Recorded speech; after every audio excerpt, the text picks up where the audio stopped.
AI कैसे affect कर रही है फाइनेंस प्रोफेशन को इन जनरल, और ये जॉब डिमांड को कैसे अफेक्ट करेगी आने वाले टाइम। आपको फाइनेंस स्पेसिफिक टूल्स की एज सच उतनी नीड नहीं है जितनी पहले थी या जितनी बिफोर एआई थी। सीएफओ का क्या रोल देखते हैं? It's more like a consultant to the board. जो भी चीज अकाउंटिंग फाइनेंस रिलेटेड है, बिलिंग है, रेवेन्यू रिकग्निशन है, ऑडिट्स हैं, टैक्सेशन है, कंप्लायंस है, एफपीएनए है, CFO is responsible ultimately for everything. आज के गेस्ट एक ग्लोबल फाइनेंस लीडर हैं जिन्होंने पीडब्ल्यूसी और ईवाई से फाउंडेशन बिल्ड की। यूएई में कोड 42 और प्रॉपर्टी फाइंडर जैसी ब्रांड्स के साथ स्ट्रेटेजिक फाइनेंस लीड की, और आज कनाडा में एफपीएनए लीडरशिप रोल में काम कर रहे हैं। सीपीए कनाडा, सीपीए यूएस और आईकैप सीए, इनकी इनसाइट्स ट्रूली ग्लोबल एक्सपीरियंस का नतीजा है। प्रेजेंटिंग यू तहा शकीब, जो बिग फोर से होकर निकलते हैं उनको एक बिल्कुल ही अलग लाइन में खड़ा किया जाता है। Kind of a golden ticket. People who get to the big four, they are fortunate in that sense के it's a good start or a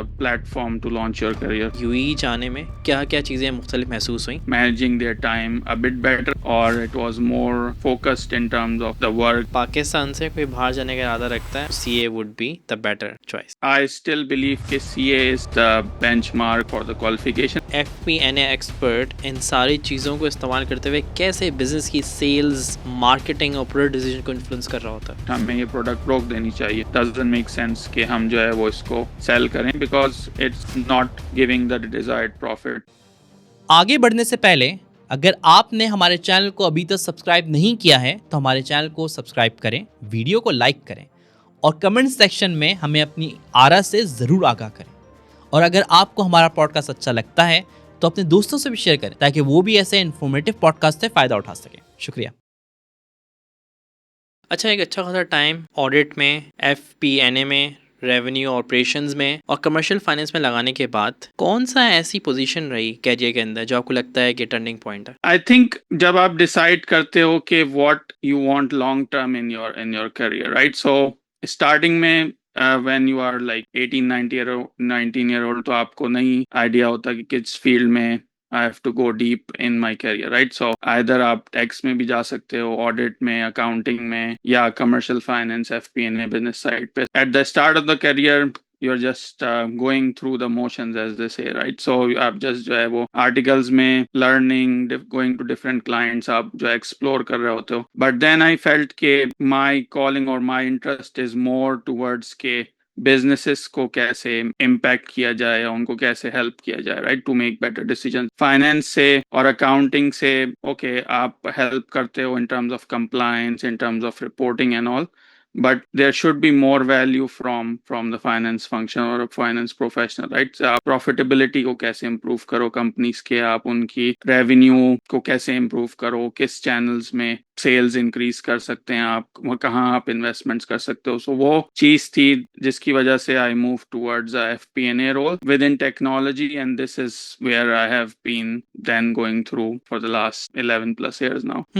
वैसे माशाल्लाह से सारे चार्टर्ड अकाउंटेंट्स के अंदर कहीं ना कहीं बिजनेस करने की ख्वाहिश ज़रूर होती है, तो मैं ये समझूं कि आपकी वो जो ख्वाहिश थी वो शर्मिंदा ताबीर हो गई। ख्वाहिश अभी फिलहाल मतलब नहीं है कि वो बिजनेस पे मैं शिफ्ट नहीं किया हूँ अभी तक, but obviously in the long run it depends on where you want to progress in your career, right? So आपको नहीं आइडिया के एक्सपीरियंस जैसे जैसे आप गेन कर रहे होते हैं कि eventually it might come to a point के फुली बिजनेस की तरफ मूव करें, like as a consultancy, which is most chartered accountants वो इस तरफ जाते हैं कि एज अ कंसल्टेंट या प्रैक्टिस स्टार्ट करें on the side and then eventually move to that. तो आई फेल्ट के कॉर्पोरेट कैरियर और कॉर्पोरेट लैडर जिसको आप जिसको हम लोग बोलते हैं अपने लैंग्वेज में, सो अभी फिलहाल till now it make sense for me, but you never know in the future के probably if I move towards more business और मोर सोलो प्रैक्टिस।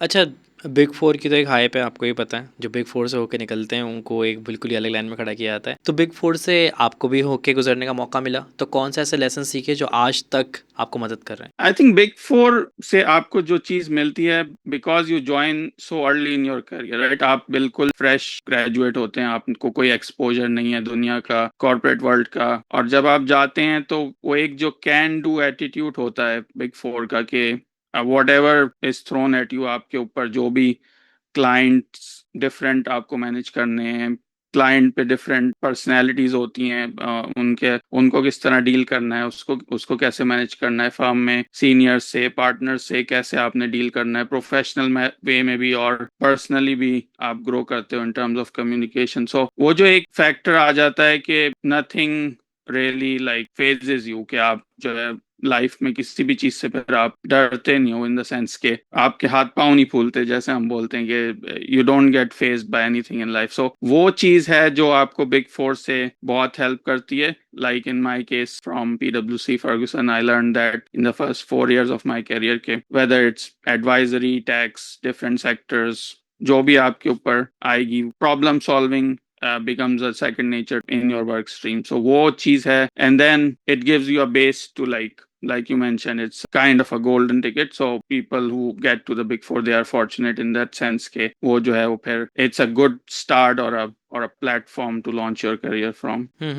अच्छा, जैसे कि आपने इनिशियली तज़किरा करा कि मैं रिपोर्टिंग से निकल कर ज़्यादा बिजनेस साइड पर आ गया, क्या लगता है रिपोर्टिंग जो हो चुका वो हम रिपोर्ट कर रहे होते हैं, ऑब्वियसली सारे बिजनेस डिसीजन उसकी बेसिस पे ही होते हैं, अगर डाटा का सही ना हो तो कोई बिजनेस डिसीजन आप नहीं कर सकते, बट एक बंदा जो रिपोर्टिंग का बैकग्राउंड लेके आता है, ऑडिट का बैकग्राउंड लेके आता है और आज वो अपने नंबर्स पे जो डिसीजंस लिए जा रहे हैं उनको इन्फ्लुएंस कर रहे हैं, तो कैसा रहा एक्सपोजर? काफी चेंज है इन टर्म्स ऑफ जो आपको बिग फोर में और ऑडिट में आप जो चीज करते हो, बिकॉज वो जो है वो हिस्टोरिकल डेटा पे बेस्ड है, जो बुक्स क्लाइंट्स ने अकाउंटिंग अपनी की है उसको आप वैलिडेट कर रहे हो, उसको कंप्लायंस कर रहे हो। डेफिनेटली वो एक इम्पॉर्टेंट एस्पेक्ट है बिकॉज ऑडिटेड फाइनेंशियल्स पे इन्वेस्टर्स रिलाई करते हैं, कैपिटल मार्केट्स रिलाई करती हैं, बहुत सारे डिसीजंस उस बेसिस पे भी होते हैं। बट बिजनेसेस जो अपना फोरकास्टिंग या प्रोजेक्शंस करते हैं, that's mostly based with management reporting और not even reporting, it's more forecasting and projection in the next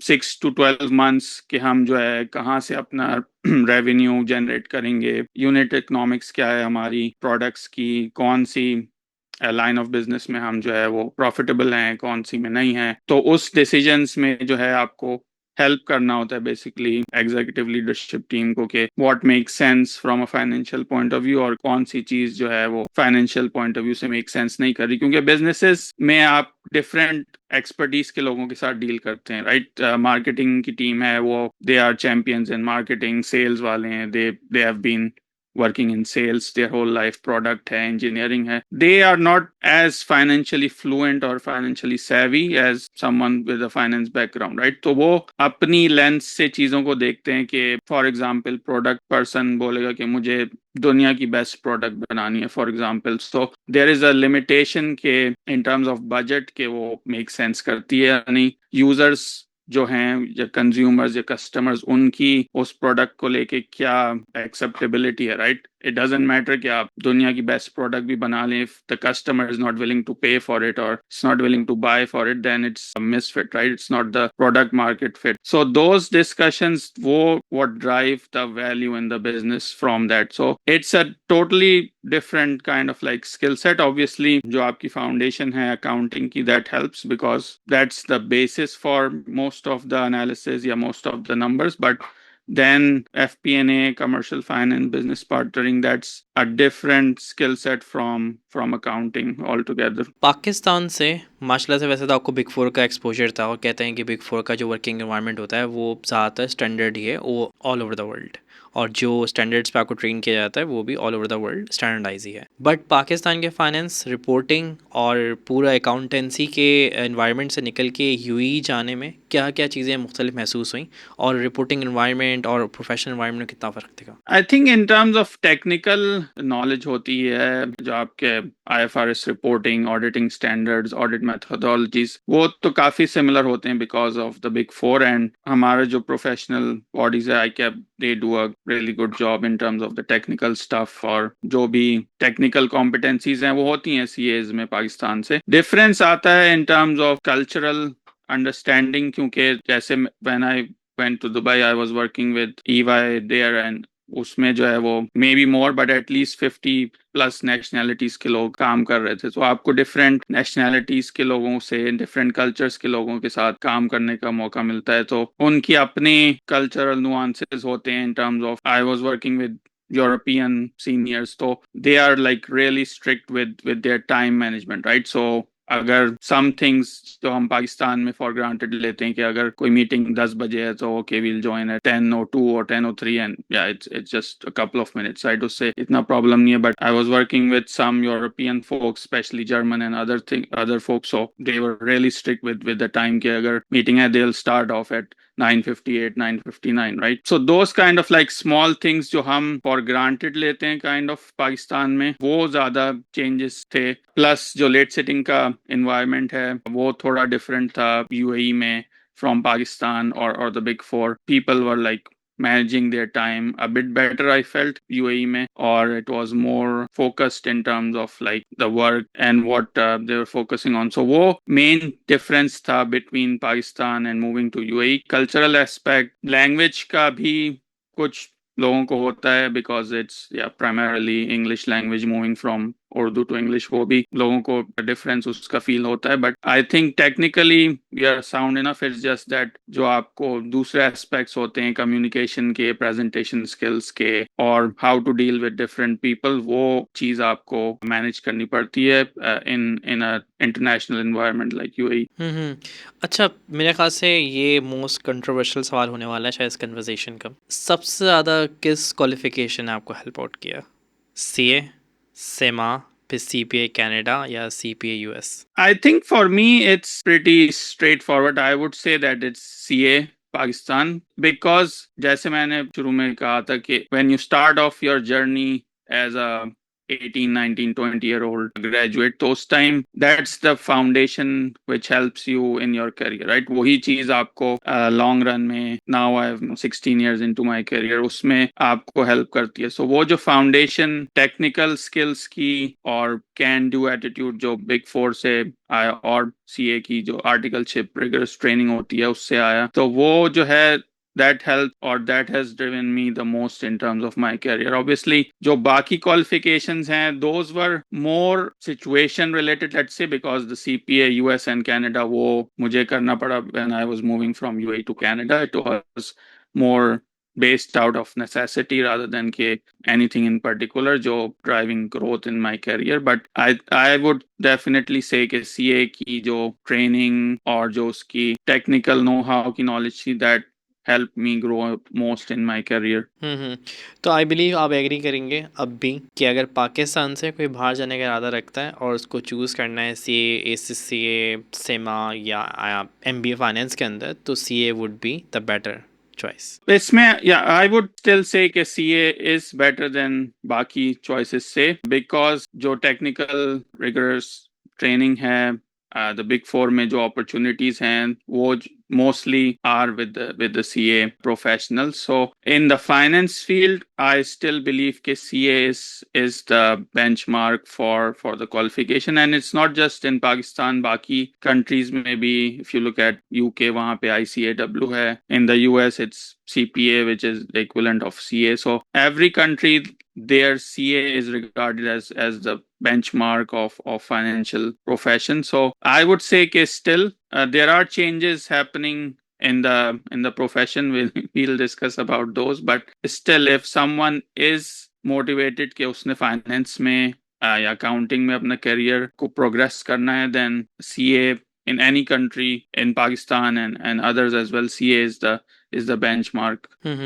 अच्छा, बहुत सारे फाइनेंस प्रोफेशनल्स बाहर मूव करने का सोच रहे हैं अभी जो हालात हैं कंट्री के, और अभी रिसेंट ईयर्स में मूव भी बहुत सारे लोग हुए हैं. कुछ लोग मूव करना चाहते हैं बट हो नहीं पा रहे. तो क्या गलतियां आपको लगती हैं, आपके जहन में आती हैं कि ये गलतियां शायद वो लोग कर रहे हैं, अगर इन चीज़ों पे काम कर लें तो उनको बहुत आसानी से बाहर मूव कर सकेंगे? उसमें डिफरेंट कैटेगरीज हैं. Like you will have to consider कि मिडिल ईस्ट मूव कर रहे हैं, सऊदी मार्केट में, यूएई में, यूरोप मूव करना चाहते हैं, या फिर जो है वो north America, US, Canada move करना चाहते हैं, क्योंकि हर मार्केट के अपने डायनामिक्स होते हैं, अपनी रिक्वायरमेंट्स होती हैं. मैं ये देखता हूँ कि लोग अपनी जो एक्सपीरियंस है या जो उनकी सीवी पे है उसी की बेस पे वन साइज फिट्स ऑल वाले प्रिंसिपल पे they keep applying across the board, right? क्योंकि कुछ चीजें आपको स्पेसिफिक टू द मार्केट भी अपनी सीवी में लानी पड़ती हैं to differentiate from the competition. For example अगर आप यूएई या सऊदी मूव करना चाह रहे हैं तो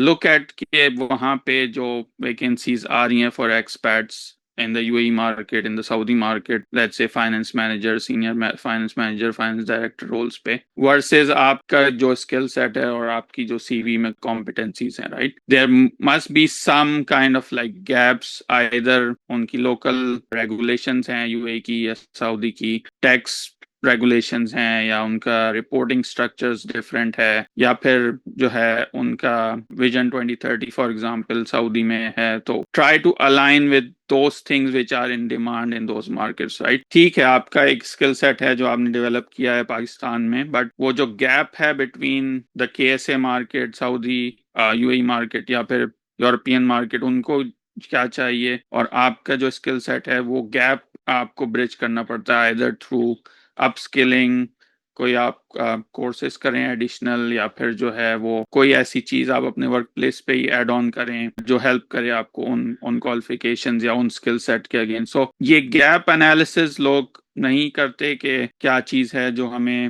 हेल्प आउट कर सकती है versus the competition and then networking that's relevant across the board right वो सीए हो मार्केटिंग हो सेल्स हो कोई भी प्रोफेशन हो उसमें आपका जो एलुमनाई है जो आपके सीनियर्स हैं जिनके साथ आपने प्रीवियसली काम किया उनके साथ इन टच रहें इंडस्ट्री में जो लोग हैं उनके साथ आप इन टच रहें इवेंट्स में जाएं अब तो ऑनलाइन है तो ऑनलाइन इन टच रहें लिंक्डइन पे दूसरे सोर्सेज के थ्रू सो उसमें वो जो गैप है it helps you with that and differentiate from the competition because everybody आजकल के हालात में from not just Pakistan but other countries से भी they're trying to move to UAE to Saudi to the European markets North America so to differentiate you have to do some extra effort around those gaps अच्छा generally ये समझा आता है जैसे profession के लोगों को तो एक्सपोजर होता है कि जो सीए करके निकल रहे हैं या तो वही जो हमने इनिशियली बात करी ऑडिट फर्म कंसल्टेंसी इसके अंदर जाएंगे या अपना बिजनेस कर लेंगे या फिर रिपोर्टिंग साइड पे रहेंगे सीएफओ वगैरह बन जाएंगे अब तो वैसे सीईओ भी बनने लगे हैं चार्टर्ड अकाउंटेंट्स बट मेरा ख्याल से 5-10 साल के अंदर इवॉल्विंग है पहले अमूमी तौर पर नहीं बनते थे मगर एक और जगह है जिसके आप एक्सपर्ट हैं FP&A तो उसके अंदर क्या अपॉर्चुनिटीज़ हैं चार्टर्ड अकाउंटेंट्स के लिए और ये कैसा एरिया है एक्सप्लोर करने के लिए या डेफिनेटली बहुत ज़्यादा अपॉर्चुनिटीज़ हैं विद इन FP&A इसके लिए कपल ऑफ थिंग्स होनी चाहिए प्रोफेशनल्स में जो कि मूव करना चाहते हैं from the audit firm to reporting to FP&A right एक तो आपके अंदर अपनी डिजायर होनी चाहिए कि मैं I'll work more closely with the business right उससे क्या मतलब है कि जैसे अगर like I mentioned कि प्रॉफिट्स में या रेवेन्यू में या बिजनेस की जो प्रोग्रेस है उसमें आप कितना इनपुट और कितना इन्वॉल्व होना चाहते हैं कितना इन्फ्लुएंस करना चाहते हैं उस चीज को कि अगर सीईओ को या सेल्स डायरेक्टर को मार्केटिंग को कोई भी डिसीजन लेना है लेट्स से हम इस प्रोडक्ट को डिफरेंट कंट्रीज में लॉन्च करना चाह रहे हैं या हम जो है इस प्रोडक्ट को इन्हांस करना चाह रहे हैं कोई प्रोडक्ट फीचर बिल्ड इन करना चाह रहे हैं तो they ask you as the FP&A कि भाई फाइनेंशियल पॉइंट ऑफ व्यू से from cash flow from profitability does it make sense कि हम जो है ये चीज करें या ना करें उसके ट्रेड ऑफ्स क्या हैं इस डिसीजन के बेसिकली इट्स डिसीजन सपोर्ट और उसके साथ to have that influence with the business partners के वो आप पे ट्रस्ट करें and they take your word for it and then they go ahead with that so वो skill set उसकी डिमांड बहुत ज्यादा है FP&A में स्पेशली इसमें अब एनालिटिक्स भी ऐड होता जा रहा है डेटा एनालिसिस जो कि always been part of FP&A था अब उसमें एडवांस एनालिटिक्स भी है डेटा टीम के साथ मर्ज करके भी काफी टीम्स यहाँ पे FP&A एंड एनालिटिक्स के कंबाइंड टीम्स भी अब वर्क करती हैं डेटा की मैनिपुलेशन लार्ज डेटा सेट्स के साथ प्लस एबिलिटी कि आप इन्फ्लुएंस कर सकें बिजनेस को उनके साथ उनकी लैंग्वेज में कम्युनिकेट करें इसका स्किल सेट की डिमांड बहुत ज्यादा है और chartered accountants can move to that अगर उनके अंदर वो डिजायर है to be a true business partners for the business अच्छा आगे बढ़ने से पहले क्योंकि शायद बहुत ज़्यादा टेक्निकल हो जाएंगी बातें तो कुछ बेसिक टर्म समझ लेते हैं ताकि जो आम लोग जो अकाउंटिंग बैकग्राउंड के नहीं है वो भी हमारी बात समझ सकें आप मुझे क्या बताना पसंद करेंगे कि बजटिंग फोरकास्टिंग और सिनेरियो प्लानिंग में क्या फ़र्क होता है सो बजटिंग जो है इन द सिंपलेस्ट वे इसके आप प्रोजेक्ट करते हैं आप डिसाइड करते हैं कि अगले 6 महीने में 12 महीने में आपके पास क्या इनफ्लोज आएंगे या क्या कहाँ से पैसे आएंगे और कहाँ पैसे खर्च करेंगे। That's the simplest way to describe कि बजट क्या होता है। जैसे हम अपना पर्सनल बजट बनाते हैं या गवर्नमेंट्स अपना बजट शेयर करती हैं। सो इट्स बेसिकली कि कहाँ से आपके पास फंड्स इनफ्लोज आ रहे हैं, वेदर इट्स क्या आप कोई चीज़ सेल करेंगे, प्रोडक्ट सेल करेंगे, या अगर कोई डेट फाइनेंसिंग है फाइनेंस है उसमें, तो they will do the budget. Now things are shifting towards forecasting, scenario planning. It's always been there, but it's more real time. अब जो है उसमें speed और velocity बहुत ज़्यादा impact हो रही है। Forecasting इसके आपने budget तो बना लिया one point in time पे, let's say आपका January to December अगर fiscal year है, आपने October November of last year में budget बना लिया, अप्रूव हो गया वो बोर्ड से, बट जैसे ही आप जनवरी में आएंगे तो वो बजट रिडंडेंट हो जाएगा क्योंकि things change. COVID was a extreme example, but kind of that AI की वजह से चीजें डिफरेंट हो रही हैं, मिडल ईस्ट में वॉर सिचुएशन की वजह से every week things change, right. So वो बजट जो है वो एक स्टैटिक डॉक्यूमेंट हो जाता है। तो फोरकास्ट इज कि आप एवरी मंथ उसको अपडेट कर रहे हो। May be some companies are doing it more regularly weekly, again systems और टूल्स और बेटर डेटा अवेलेबिलिटी की वजह से। सो फोरकास्ट इज कि आप उसको at any given point in time next 6 months, next 12 month का व्यू फॉर द बिजनेस कर रहे हो। Now in this current scenario forecast I would say is more important or has more relevance now than the budget. But mostly organisations में आपको दोनों चीजें दिखेंगी। Scenario planning again forecasting में भी यूज होता है, बाकी आप जो बिजनेस डिसीजंस करते हैं, इन्वेस्टमेंट डिसीजन, उसमें भी यूज होता है कि डिफरेंट सिनेरियोस को आप डिस्कस करते हो, राइट, और डिस्क्राइब करते हो in terms of financial model के बेसिक लेवल पे। Usually we have 3 cases, base case, worst case and best case. के मोस्ट लाइकली क्या है कि कोई चीज होगी, तो आप उसकी बेसिस पे अपना प्रोजेक्शंस करते हो रेवेन्यू की, कॉस्टिंग की, and around that. Worst case is के फॉर एग्जांपल आप कोई प्रोडक्ट लॉन्च कर रहे हैं और उसमें कस्टमर से वो रिस्पॉन्स नहीं आया जो आप एक्सपेक्ट कर रहे थे, या कॉस्ट कोई आप प्रोजेक्ट डिलीवर कर रहे हो उसमें कॉस्ट ओवररन्स बहुत ज्यादा हो रहे हैं, तो उसका मैक्सिमम एक्सपोजर आपके अंदर, आपके कंपनी पे या प्रोजेक्ट पे क्या है इन टर्म्स ऑफ लॉसेस। सो वो kind of that worst case। और best case is कि अगर everything goes as per plan and even exceeds the plan, right, कि customer adoption is better, customers जो है आपसे, आपके प्रोडक्ट के साथ हैप्पी हैं, सारी कलेक्शंस टाइम पे हो रही हैं, कॉस्टिंग भी आपकी सारी प्रोजेक्ट की विद इन और बिलो द प्लान है, तो then it's a best case scenario. So in terms of that budget को आप कह सकते हैं कि एक static kind of a document होता है। फोरकास्ट इज मोर लाइव, जो है हर क्वार्टर पे, हर मंथ पे, या इवन वीकली आप अपडेट करते हो उसको। और I would say in the current business environment forecast is the biggest driver और the most relevant one for businesses and for the executive teams to look at. और scenario planning is जब भी आप कोई डिसीजन लेते हो, you want to सी के इसमें सबसे बेस्ट क्या हो सकता है और सबसे वर्स्ट क्या हो सकता है, एंड यू डिसाइड उन डेटा पॉइंट्स के दरमियान में के whether to proceed with it or not. सो ये लीड करता है हमारे सेकंड क्वेश्चन की तरफ कि एक FP&A एक्सपर्ट इन सारी चीज़ों को इस्तेमाल करते हुए कैसे बिजनेस की सेल्स, मार्केटिंग और प्रोडक्ट डिसीजन को इन्फ्लुएंस कर रहा होता है। सो इसमें वही जैसे मैंने शुरू में बोला था कि जो रिस्पेक्टिव डिपार्टमेंट हेड्स हैं, दे आर एंड चैंपियंस और expert in their field, right. जैसे for example let's take the example of the marketing team. So marketing team, they are expert marketers, right. उन्हें पता है कि कौन सी कैंपेन लॉन्च करनी है, कौन सा हमने जो है वो ब्रांड कैंपेन करनी है, कहाँ पे हमने गूगल एड्स पे स्पेंड करना है, कौन से टीवी कैंपेन्स पे स्पेंड करना है, बट उन्हें वो विजिबिलिटी नहीं होती कि कौन सी कैंपेन पे जो है वो ज्यादा आपको रिटर्न ऑन इन्वेस्टमेंट मिल रहा है, या कौन सी, इन अदर वर्ड्स फाइनेंशियली कौन सी कैंपेन जो है वो सक्सेसफुल है, जिससे आपका रेवेन्यू इंक्रीज हो रहा है, जिसके आपके प्रॉफिटेबली बढ़ रही है, कौन से सेगमेंट से आपके कस्टमर्स जो आ रहे हैं वो लॉन्ग टर्म स्टे कर रहे हैं आपके साथ, जिसकी वजह से आपका लाइफ टाइम वैल्यू इंक्रीज हो रही है फ्रॉम द कस्टमर। सो वो विजिबिलिटी देना, दैट्स द मेन चैलेंज और मेन रोल फॉर FP&A के कोई भी डिसीजन बिजनेस में हो रहा हो, वेदर मार्केटिंग में, सेल्स में, प्रोडक्ट में, इन्वेंट्री में, उसमें फाइनेंशियल अवेयरनेस हो। ऐसा ना हो कि बिजनेस जो है वो डार्क में कोई डिसीजन ले रहा है, उसे पता ही नहीं है कि ओके मैं ये स्पेंड कर तो रहा हूँ $100,000 और $500,000 whatever the amount, लेकिन इसका क्या रिपरकशन होंगे मेरे P&L पे, फाइनेंशियल वैल्यूएशन पे कंपनी की, तो वो चीज बेसिकली वो गैप ब्रिज करता है FP&A between the business decisions and what's happening or what the impact's gonna be for finance.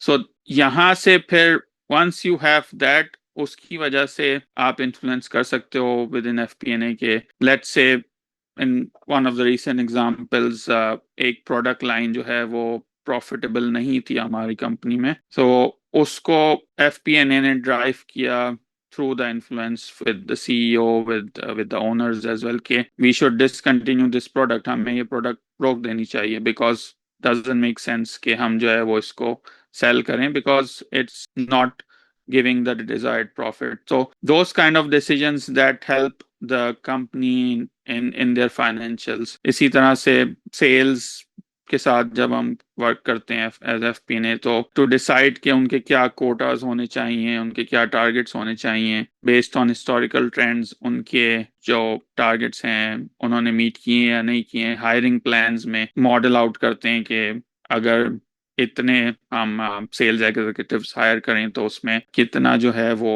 Profitability आएगी, या कितने न्यू कस्टमर्स हम एक्वायर कर सकते हैं या नहीं कर सकते, सो वो चीज भी हेल्प आउट करती है. सो इन शॉर्ट इट्स जो भी डिसीजंस हो रहे हैं बिजनेस में एज अ होल, उनका फाइनेंशियल इम्पैक्ट और उनका फाइनेंशियल विजिबिलिटी होनी चाहिए टू द बिजनेस पार्टनर्स, ताकि वो जो भी डिसीजन ले रहे हैं based on their expertise marketing में, प्रोडक्ट में, उसका फाइनेंस व्यू भी हो उनके पास. अच्छा, अमूमी तौर पे होता ही ये है कि जो फाइनेंशियल एडवाइज़र होता है, चाहे वो CFO हो या रिपोर्टिंग ऑफिसर हो या FPN हो, वो मैनेजमेंट को राय देते हैं और मैनेजमेंट टीम्स उनको फॉलो नहीं करती. तो उसकी क्या वजूहत होती है, और जब वो नहीं करती तो महसूस कैसा होता है? नहीं, ये बहुत कॉमन एक्सपीरियंस है और बहुत ज्यादा मतलब एक्सपीरियंस करती हैं FP&A टीम्स और फाइनेंस टीम्स, इवन CFOs. तो इसमें अगेन हमारी जो प्रोफेशनल एक्सपीरियंस है या जो क्वालिफिकेशन है, उसमें इस चीज को इतना एम्फेसिस नहीं किया जाता कि कम्युनिकेशन स्किल्स आपकी कैसी होनी चाहिए, आपको जो है दूसरे लोगों को इन्फ्लुएंस करने की एबिलिटी किस तरह आप डेवलप करते हैं या नहीं करते हैं, because at the end of the day it's people working with people, right? कोई भी आप बिजनेस उठा के देख लें, वेदर 100 एम्प्लॉयज हैं या 10,000 एम्प्लॉयज हैं, उसमें मेन क्रक्स पे पीपल और लोग ही हैं जो हर हर जगह जो है वो ड्राइव कर रहे होते हैं, वेदर CEO हो या बोर्ड हो या ओनरशिप हो, प्राइवेट इक्विटी हो, टीम्स में हो. सो जो पीपल मैनेजमेंट एस्पेक्ट है वो सबसे इम्पोर्टेंट है इन terms of influencing the decisions. तो जब तक आपका बिजनेस पार्टनर मार्केटिंग में, सेल्स में, वो आप पे ट्रस्ट नहीं करता कि ये पर्सन जो है, इसको मेरे बिजनेस की अंडरस्टैंडिंग है, इसको मेरे ऑपरेशंस की अंडरस्टैंडिंग है, ये सिर्फ जो है वो मुझे पुलिसिंग नहीं कर रहा है बजट पे या डॉलर नंबर्स पे के बजट कम करो अपना या इधर स्पेंड नहीं करो, बट वो अपना पॉइंट ऑफ व्यू ला रहा है बिजनेस कॉन्टेक्स्ट में, राइट? अगर ट्रस्ट हो और बिजनेसेस अंडरस्टैंड करें कि FP&A के पास बिजनेस की अंडरस्टैंडिंग है, then they are more open to the feedback, right? फिर वो आपकी बात सुनती हैं, फिर उस पर इन्फ्लुएंस भी करते हैं, फिर उस पर एक्ट अपॉन भी करते हैं. और ये कंटिन्यूअस साइकिल है. लाइक जब आप किसी भी ऑर्गेनाइजेशन में ज्वाइन करते हैं तो ऐसा नहीं होता कि इनिशियली आप जो है वो डिसीजंस में इन्फ्लुएंस करना शुरू कर देंगे और जो है हर कोई आपकी बात लेट्स से सुनना और उस पर अमल करना शुरू कर देगा. ये ग्रेजुअल प्रोसेस है. आप उनके साथ रिलेशनशिप बिल्ड करते हैं, बिजनेस के साथ उनकी अंडरस्टैंडिंग ग्रो होती है बिजनेस की आपकी, और फिर उसकी बेस पे जब वो रिजल्ट्स देखते हैं कि हाँ FP&A को इन्वॉल्व करने से मेरा P&L इम्प्रूव हो रहा है, मेरी परफॉर्मेंस इम्प्रूव हो रही है, तो वो फिर आपकी बात सुनते हैं और लॉन्ग टर्म में FP&A का भी इसमें बेनिफिट होता है, आपकी पर्सनल प्रोफेशनल ग्रोथ होती है, बिजनेस का भी होता है और ओवरऑल कंपनी का भी इसमें फिर बेनिफिट होता है. अच्छा, आपको मौका मिला, एक वास्ट एक्सपोजर मिला टेक्नोलॉजी बेस्ड कंपनीज में काम करने में, जिनका SaaS बेस्ड मॉडल है. नॉर्मल ट्रेडिशनल बेस्ड मॉडल के अंदर और ये SaaS based technology based companies के अंदर क्या फर्क पाया आपने? सो SaaS बेस्ड कंपनीज में सॉफ्टवेयर एज अ सर्विस जो है उसमें इट्स मोर पीपल एक्सटेंसिव या पीपल इंटेंसिव कंपनीज होती हैं. यहाँ पे जो रिसोर्सेस है, जो एम्प्लॉय है, वही कंपनी को ड्राइव कर रहे होते हैं in terms of the inputs to the business, right? जैसे आपके ट्रेडिशनल बिजनेसेस होते हैं मैन्युफैक्चरिंग के या ट्रेडिंग के, तो उसमें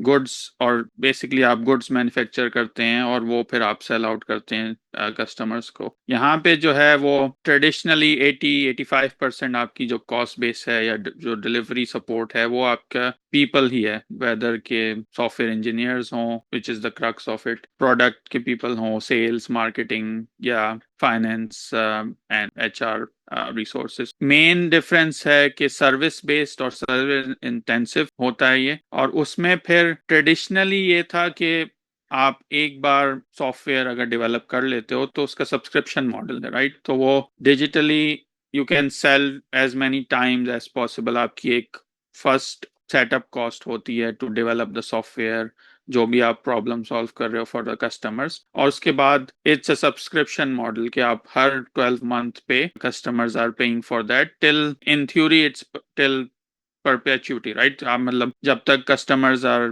हैप्पी आपके सॉफ्टवेयर के साथ, they are gonna pay for it. So SaaS की लाइक जो हम लोगों के डेली लाइफ में एग्जांपल्स हैं लाइक नेटफ्लिक्स या इस तरह की दूसरी जो हम सब्सक्रिप्शंस लेते हैं, क्लाउड सब्सक्रिप्शंस या स्पॉटिफाई की सब्सक्रिप्शंस होती हैं, तो दैट्स लाइक कि आप कस्टमर्स उसको 12 मंथ्स के लिए सब्सक्राइब करते हैं और उसमें आप प्रोडक्ट एनहांस करते रहते हैं और to keep up with that, और कस्टमर्स यूज करते रहते हैं उसको। Microsoft Office 365 is a great example SaaS business की। So that's the main difference.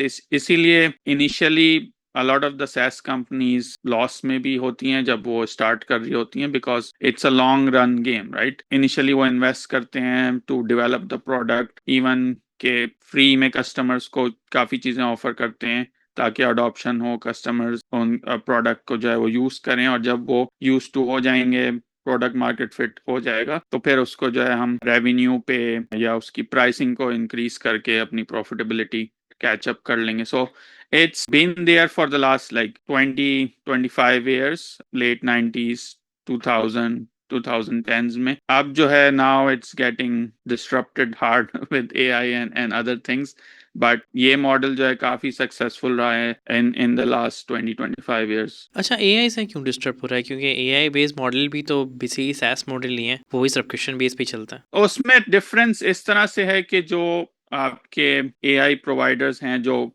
जो मेजर प्लेयर्स हैं, एंथ्रोपिक हो गया, आपका गूगल है, माइक्रोसॉफ्ट है, परप्लेक्सिटी है, ये हर चीज में डिस्ट्रप्शन ला रहे हैं किसी भी फील्ड में, राइट? वेदर के मार्केटिंग हो, सेल्स हो, फाइनेंस हो, इंजीनियरिंग हो। पहले क्या था कि सैस मॉडल्स में या सब सॉफ्टवेयर जो थे वो हर डोमेन के आपके पास अलग सॉफ्टवेयर की रिक्वायरमेंट थी।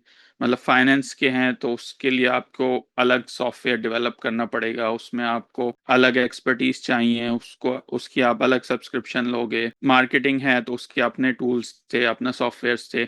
सो डिफरेंट फील्ड के अपने फील्ड एक्सपर्टीज के हिसाब से सॉफ्टवेयर्स थे, और उसके कंपनीज थी जो सैस बेस्ड बिजनेसेस उन फील्ड्स में कर रही थी। लेकिन अभी अगर आप कोई बिजनेस रन कर रहे हो, फॉर एग्जांपल आप ये पॉडकास्ट रन कर रहे हो, तो आपको बहुत सारे सॉफ्टवेयर्स की जरूरत शायद नहीं है, क्योंकि आप क्लॉड जो एंथ्रोपिक का है या जेमिनाई है या जो AI बेस्ड प्रोवाइडर्स हैं, वो across the spectrum sales, marketing, finance, HR आपको सपोर्ट कर सकते हैं। तो अगर आप एक उनकी सब्सक्रिप्शन ले लेते हैं तो वो बाकी जो फील्ड इंटेंसिव या फील्ड स्पेसिफिक सॉफ्टवेयर्स हैं उनकी नीड को कम कर रहा होता है। तो वो जब से ये AI के टूल्स और softwares in the last 2-3 years, specially last 12-18 months में इनकी अडॉप्शन में इंक्रीज हुआ है जनरल पब्लिक में। सो जो स्पेसिफिक फंक्शन स्पेसिफिक सॉफ्टवेयर्स हैं, जो ट्रेडिशनल SaaS है, उसकी डिमांड में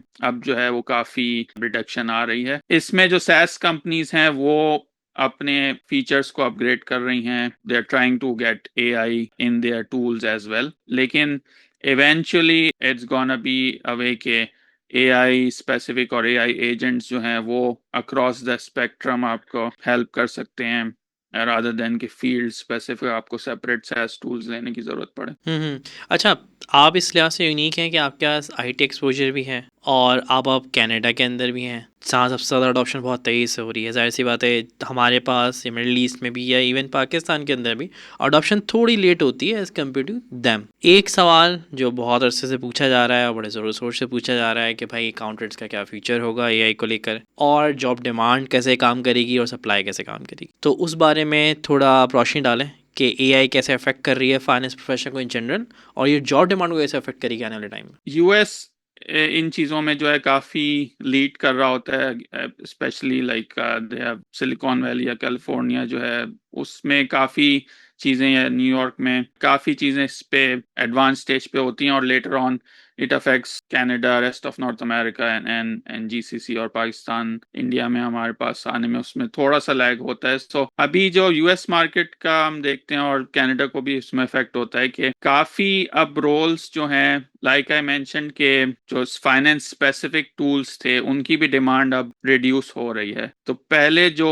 ट्रेडिशनल फाइनेंस रोल्स होते थे वो ये था कि आपको ईआरपीज में एक्सपर्टीज हैं, आपको एक्सेल मॉडलिंग में एक्सपर्टीज हैं, आपको फाइनेंस स्पेसिफिक टूल्स में एक्सपर्टीज हैं, right? Now with Claude, with Gemini, with Copilot, with ChatGPT जो AI के tools हैं, उसकी वजह से क्या हो रहा है कि they have a lot of features in themselves के which you don't need the finance specific tools, right? आपको finance specific tools की as such उतनी नीड नहीं है जितनी पहले थी या जितनी बिफोर AI थी। तो in terms of the profession, number of roles shrink हो रहे हैं क्योंकि टीम्स का साइज रिड्यूस हो रहा है।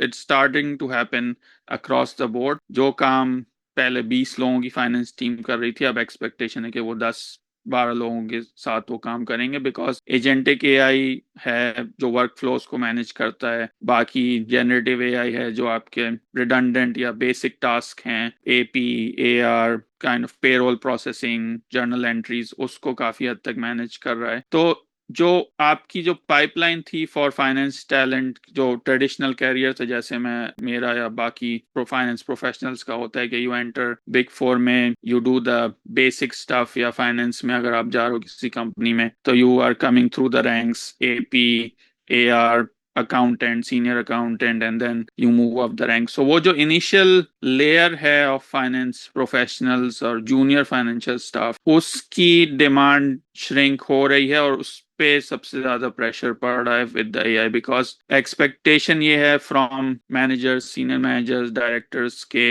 You manage with lesser staff with the AI tools as well, right? Because जो basic चीजें जो junior accountants कर रहे थे वो अब AI मैनेज कर रहा है। रिव्यू स्टेज पे still there is demand के जो इसके पास फाइनेंस बैकग्राउंड है, जो फंक्शनल नॉलेज जिसके पास है, between 10 to 15 years of experience, 10 to 20 years of experience, because उनकी डिमांड है एज अ ओवरव्यू और oversight layer to manage the AI systems, to review the AI system, to orchestrate के क्या systems in place करने हैं, क्या नहीं करने। बट जो फ्यूचर में जो पाइपलाइन है of roles in firms as well as industry, उस पे काफी प्रेशर आना शुरू हो गया, और वो बाकी रीजन्स में भी आई थिंक कि वो रिफ्लेक्ट होना शुरू हो जाएगा। तो अगर हम ये कहें तो शायद गलत ना होगा कि now AI is reducing the job opportunities for the new coming accountants, right? Down the line, it will move up the chain as well. Maybe managers or senior managers पे भी उसका impact आएगा. But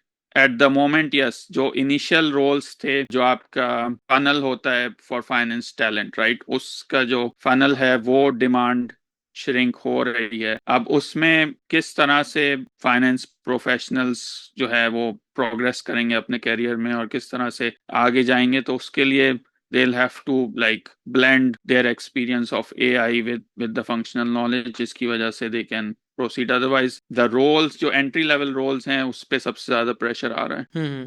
अच्छा, future की बात करते हैं। Future जैसे कि आपने कहा कि अब डायरेक्टर्स और जैसे बात है जो टॉप मैनेजमेंट है उसकी एक्सपेक्टेशन रिपोर्टिंग के या FP वालों से ये है कि आप AI की मदद से कम टीम के साथ ऑपरेट करें। तो हम फ्यूचर में देखते हैं इट मीन्स कि जहाँ पहले फाइनेंस की 10 जॉब अपॉर्चुनिटीज़ हुआ करती थी वहाँ 5 होंगी, और जहाँ 5 थी वहाँ 3 या 2 होंगी। ऐसा ही है? स्पेशली जो बेसिक टास्क हैं, जो रेपिटेटिव टास्क हैं। अच्छा, एआई में भी नुआंसेस हैं डिफरेंट, कुछ जनरेटिव एआई है, प्लस अब एजेंटिक एआई भी हो रहा है जो कि पूरे वर्क फ्लोस को मैनेज कर रहा है। So basically let's say example wise जो बेसिक जूनियर अकाउंटेंट लेवल पे होती थी चीजें कि कोई बंदा जो है वो आपके ईआरपी में जा रहा है, वहां पे लॉग इन करेगा, वहां पे रिपोर्ट डाउनलोड करेगा एक्सेल में, फिर जो है वो उसको किसी और रिपोर्ट से सीआरएम की या एचआरआईएस की रिपोर्ट से मैच करेगा लुकअप्स के थ्रू या जो भी, और फिर जो है वो एक एक्सेप्शन रिपोर्ट बनाएगा कि कौन सी चीजें मिसिंग है। अब एआई की वजह से अगर सिस्टम सारे कनेक्टेड हैं थ्रू इन एक्सेल या in what ever platform it is, कि वो आपका ईआरपी से भी कनेक्टेड है, आपके एचआरआईएस से भी कनेक्टेड है, आपके सीआरएम से भी कनेक्टेड है, एआई जो है वो it can do those things on its own. मतलब आप उसमें वर्क फ्लो सेट करें, उसको कॉन्टेक्स्ट दें, एंड वो जो चीज वेरिएंस एनालिसिस या जो बेसिक कमेंट्री है, even for discrepancies for audit purposes या इवन बजट वर्सेस एक्चुअल्स, जो बेसिक एनालिसिस है वो अब AI can give you the output. Obviously उसमें it's probably not at 100%, but जिस तरह से उसमें इम्प्रूवमेंट आ रही है, जिस तरह से हर वीक चीजें बेटर हो रही हैं लास्ट 3-4 मंथ्स से अगर आप कंपेयर करें, तो इट्स रिमार्केबल जो चेंज ऑफ इम्प्रूवमेंट है इन प्रोडक्ट्स में और इन सॉफ्टवेयर में। सो जो जूनियर स्टाफ वाला काम था, जो एंट्रीज थी, जो जेई पोस्टिंग और बाकी चीजें, पेरोल प्रोसेसिंग, उस पे सबसे ज्यादा इम्पैक्ट आ रहा है। तो फ्यूचर में आई वुड से कि it's more leaner, the finance organization, like you will have the CFO and let's say a person under him जो कि AI orchestrator कहला रहा है। अब टर्म आ रही है फाइनेंस इंजीनियर की भी कि वो खुद ही जो है वो AI को यूज करते हुए टूल्स को डिजाइन करेगा और without much involvement from the IT और फ्रॉम द डेटा टीम्स। सो ये अब एक एस्पेक्ट है जो कि आ रहा है with in finance to have leaner teams, और उसकी वजह से जो बॉटम हाफ ऑफ द और ऑफ द फाइनेंस पिरामिड है या फाइनेंस ऑर्गेनाइजेशन है, उसके काफी इम्पैक्ट आ रहा है। अच्छा, फ्यूचर के अंदर या नियर फ्यूचर के अंदर एक एआई ड्रिवन कंपनी जो एआई को इम्प्लीमेंट कर लेती है अपने वर्क प्रोसेस के अंदर, वर्क फ्लोज के अंदर, तो सीएफओ का क्या रोल देखते हैं? Is more like a consultant to the board? CFO का role is still gonna be there because वो जो है वो बिजनेस को सपोर्ट कर रहा है from a strategy point of view के क्या स्ट्रेटजी है बिजनेस की और उसका फाइनेंशियल अलाइनमेंट या फाइनेंशियल इम्पैक्ट उसके साथ क्या है, बिजनेस कहाँ पे वैल्यू क्रिएशन कर रहा है, कहाँ पे नहीं कर रहा है, उसमें सीएफओ लीड करेगा स्टिल, जो अभी उसका रोल है उसी की बेस पे। और value creation in terms of small companies में या जो प्राइवेट इक्विटी ओन्ड कंपनीज होती हैं उसमें कॉन्सेप्ट होता है कि वैल्यूएशन ऑफ द कंपनी को कैसे इम्प्रूव करनी है और कैसे उसको जो एनहांस करना है, प्रॉफिटेबिलिटी को, रेवेन्यू को। तो उन चीजों में सीएफओ कैपिटल मार्केट से आपने फंड्स रेस करने हैं, उसके लिए नेगोशिएशंस और डीलिंग विद डिफरेंट कॉन्ट्रैक्टर्स, उसमें still you need the CFO or the head of finance role in there. It's more like ownership वहीं पे रहेगी, अभी भी CFO ओन करता है पूरा फाइनेंस डिपार्टमेंट, राइट? जो भी चीज अकाउंटिंग फाइनेंस रिलेटेड है, बिलिंग है, रेवेन्यू रिकग्निशन है, ऑडिट्स हैं, टैक्सेशन है, कंप्लायंस है, FP&A है, CFO is responsible ultimately for everything. वो चीज रहेगी even with the implementation of AI as well. It's just that कि जो टीम्स का साइज था वो लाइकली लग रहा है कि वो रिड्यूस हो रहा है और होगा इन फ्यूचर, और it will be a combination of AI agents, AI tools with people who are managing those agents and supervising those agents. So even if अगर आप AI यूज कर भी रहे हैं तो द रिस्पॉन्सिबिलिटी और द अकाउंटेबिलिटी वो उसी पर्सन के पास ही रहेगी। जैसे हम लोग अपनी कंपनी में भी अगर AI एजेंट्स यूज करके वर्क फ्लोज मैनेज कर रहे हैं या कोई प्रेजेंटेशंस कर रहे हैं, कमेंट्री कर रहे हैं फॉर द बोर्ड या प्राइवेट इक्विटी पार्टनर, सो अल्टीमेट रिस्पॉन्सिबिलिटी स्टिल मेरे पास ही है अगर मैं यूज कर भी रहा हूँ। तो इट्स लाइक कि अगर आप कोई जूनियर स्टाफ से काम करवाते हैं but you still have to review it, right? वो आप रिव्यू करके फिर प्रेजेंट करते हो to CFO and to the higher management. वही कॉन्सेप्ट है, is just that instead of managing just people, just junior staff, आप मैनेज कर रहे हो AI plus some stuff which is reduced in number. अच्छा, आपके दिमाग में कौन सी ऐसी स्किल्स आती हैं उन फाइनेंस प्रोफेशनल्स के लिए जो उनको अडॉप्ट करना पड़ेंगी इस इवॉल्विंग वर्किंग एनवायरनमेंट के अंदर सर्वाइव करने के लिए, जो मैनेजर लेवल पे हैं या एएम लेवल पर है? आई थिंक वही टेक्निकल नॉलेज, डोमेन नॉलेज है हमारी, जो हमने 10 15 20 years में हासिल की है। टेक्निकल नॉलेज वो तो रेलिवेंट है, और वो जो है रेलिवेंट रहेगी भी इन द फ्यूचर। इज दैट कि उसके साथ आपको अब जो रिक्वायरमेंट आ रही है वो एक सिस्टम्स नॉलेज की बहुत ज्यादा डिमांड आ रही है, बहुत ज्यादा रिक्वायरमेंट आ रही है। मतलब आपको सिर्फ रिपोर्ट्स जनरेट करना है या सिर्फ पीएनएल जनरेट करना है या उसको रिव्यू करना, दैट्स नॉट द रिक्वायरमेंट, क्योंकि वो एआई पीएनएल्स भी जनरेट करके दे रहा है। एआई जो है वो आपकी रिपोर्ट्स भी जनरेट करके दे देता है। उसके बाद सिस्टम्स की काफ़ी डिमांड या रिक्वायरमेंट्स आ रही है कि आपके पास वो नॉलेज अगर है कि कौन से सिस्टम्स आपने इम्प्लीमेंट करने हैं, किस तरह से इम्प्लीमेंट करने, डेटा का पूरा जो आर्किटेक्चर है कि कहाँ से डेटा फ्लो करके कहाँ पे जा रहा है, उसकी काफ़ी डिमांड है। काफ़ी रोल्स हैं जो फाइनेंस में, एफपीएनए में, इवन अकाउंटिंग और कंट्रोलरशिप साइड पे आ रहे हैं कि सेटअप ऑफ द सिस्टम्स, और उसको without the involvement of IT. जो हम ट्रेडिशनली अगर देखें तो क्या होता है कि अगर कोई आपने सिस्टम इम्प्लीमेंट कराना है, कोई बजट का या ईआरपी का, तो उसमें जो है वो 3 महीने 6 महीने का इम्प्लीमेंटेशन है। उसमें आईटी कंसल्टेंट्स हैं, वो रिक्वायरमेंट्स गैदरिंग करेंगे, फिर वो जो है वो उसकी बेस पे आपको डिप्लॉयमेंट करेंगे, फिर उसकी टेस्टिंग होगी। वो जो साइकिल है वो काफ़ी शॉर्ट होता जा रहा है। अब क्लाउड कोड भी एक है एंथ्रोपिक का, उसकी वजह से काफ़ी जो चीज़ें हैं वो you can deploy and generate things on your own. With that जो सिस्टम्स नॉलेज है वो काफ़ी मैटर कर रही है अब in the new world with the domain expertise. So and again कोई स्पेसिफिक स्किल या नॉलेज नहीं है जो कि you will carry you for the next 5 10 years, right? Because everything is changing quite rapidly. It's that mindset to have that systems first mindset ke now you have to deal with people plus AI in the future. अच्छा, आपको माशाल्लाह से 15 years plus का experience हो चुका है, तो अगर 10 साल पीछे जाके देखते हैं तो बहुत स्ट्रेट फॉरवर्ड करियर था। मैंने चार्टर्ड अकाउंटेंट से करनी है, बिग फोर से होके निकलना है, I will be in reporting, I would be going to be a CFO, और किसी भी एक डाइवर्स रोल के अंदर या कोई रोल अच्छा मिल जाएगा और फिर मैं उस पर कैरियर एंड करके कंसल्टेशन में बिजनेस में आ सकता हूँ। आज अगर आप देखते हैं आने वाले 10 साल जिसके अंदर हम एआई देख रहे हैं, फिर उसमें इंटीग्रेशन देख रहे हैं, फाइनेंस इंजीनियरिंग एक नई फील्ड इवॉल्व हो रही है हमारे डिपार्टमेंट्स के अंदर, तो कैसे देखते हैं अगले आने वाले 10 साल फाइनेंस प्रोफेशनल्स के लिए कैसे होंगे, और यंग अकाउंटेंट्स को क्या चीज़ें जहन में रख के इस प्रोफेशन के अंदर एंटर होना चाहिए, और जो बिल्कुल एंट्री लेवल पे है प्रोफेशन के अंदर उनको किन किन चीज़ों के तैयार रहना चाहिए? नेगेटिव्स हैं वो तो हमने काफ़ी डिस्कस किए हैं कि जो एंट्री लेवल रोल्स हैं वो अपॉर्चुनिटीज़ कम हो रही हैं और होंगी इन फ्यूचर। सो वो एक नेगेटिव पॉइंट है ऑब्वियसली कि फॉर एग्जांपल जितनी कैपेसिटी थी इकोनॉमीज में for junior level staff firms में, इंडस्ट्रीज में, वो डिमांड या वो कैपेसिटी जो है वो रिड्यूस हो रही है। तो वो एक नेगेटिव एस्पेक्ट है। बट पॉजिटिव साइड ये है कि जो